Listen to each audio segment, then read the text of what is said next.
So in a cashier calculator, this here on your screen was the recent formula that I wanted to solve. 10yc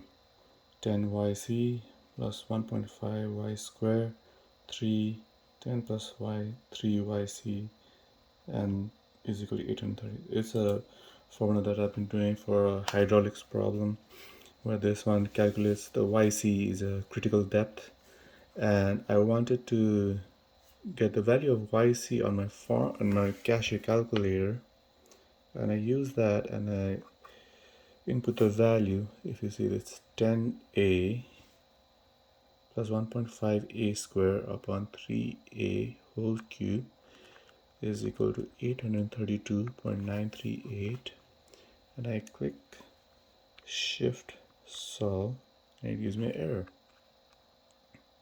I do calculator and it gives me error. So how do I solve this? How do I get the value of a in an exam situation when we have to go through everything so fast and this comes up and it's not solving? Well, in cashier calculator, the one thing that's really messed up that they don't tell you is that when you want to solve for this any type of value, you don't use the variable a, you use the variable x, and it will solve for x. And it kind of uses what they call a Newton-Raphson method to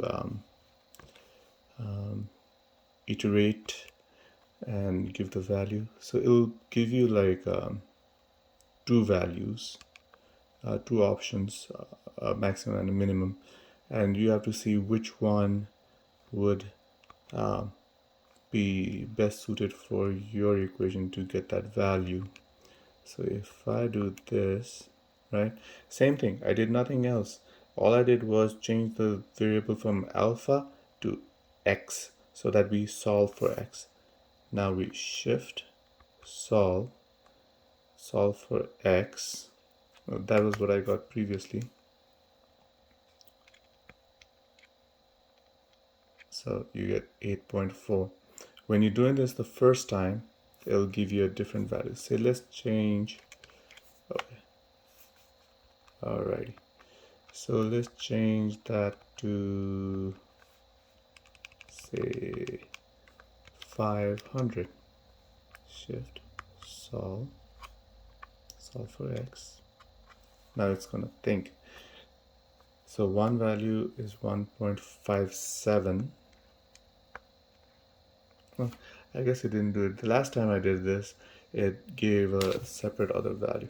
So this way you can solve any freaking equation that you've got, and you don't have to rely on mode and going to equation and only using these equations, because these equations will solve your normal linear equations and quadratic equations and simultaneous equations and whatnot.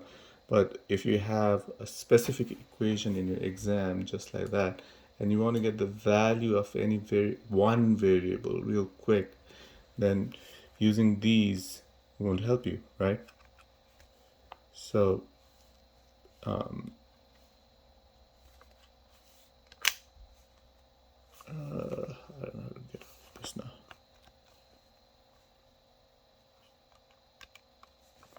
Anyways, oh crap, how do I get out of this?